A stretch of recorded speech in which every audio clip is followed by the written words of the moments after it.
As those new American tariffs go into effect today, many Americans are bracing to see how it might impact the price of items here in the U.S. CBS News business analyst Jill Schlesinger joins us to explain how it's all connected and what it can mean for your bottom line. Jill, thank you so much for being here, especially on a day like today. We knew these tariffs were coming. Here they are. Explain to people exactly how tariffs work and who pays for them. So, just think of it as a fee on something that comes into the country. And that tariff is paid by the importing company. So the U.S. company who's paying to get the stuff from overseas, from Mexico, from Canada, from China, will pay that extra fee. They'll pay it to the U.S. Treasury, and then they'll have that good.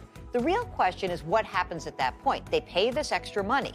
Do they just swallow that? Are they going to make less money on what they're producing, or do they pass it along to the consumer? To keep their profits the same. Exactly, and we think they're going to pass it along. That is why a lot of economists are kind of penciling in the idea that the inflation rate, which now stands at about 3%, that's going to drift up, maybe to 3.5%, maybe even 4%.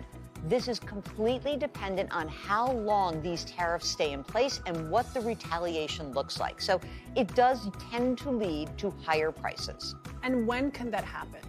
It's weird because there are things that are longer cycles, right? So, if you're building a house and you've got lumber that's coming in, and from Canada, and it might take a while to show up in the price of the house. There are certainly houses for sale already. But if you've got something that's perishable, like let's say an avocado, that actually will show up pretty quickly. And to remind everybody, the idea of inflation here is not that we're going back to 9% inflation, which was the peak of the COVID era. It's that we are sort of highly sensitized to inflation now. What do you mean by that? When we go through something and we bring it to our experience today, that is called recency bias. We've experienced it and we're kind of hyper about it today. We've just gone through this inflationary surge. We're not back to where we want to be.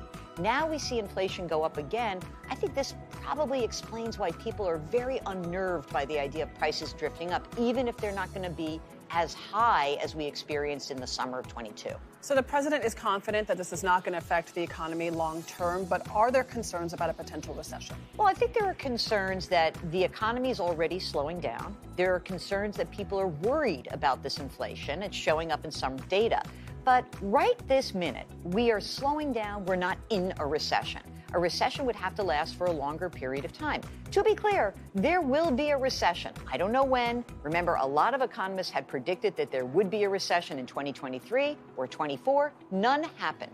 That does not mean that you should not take care of your financial life. And what I mean by that is, if you're worried about a recession, about job losses, you should look at your own personal finances. You should try to beef up that emergency reserve fund. Keep that debt under wraps. Try as best you can not to make reactionary moves. The stock market dumped at the end of the day yesterday.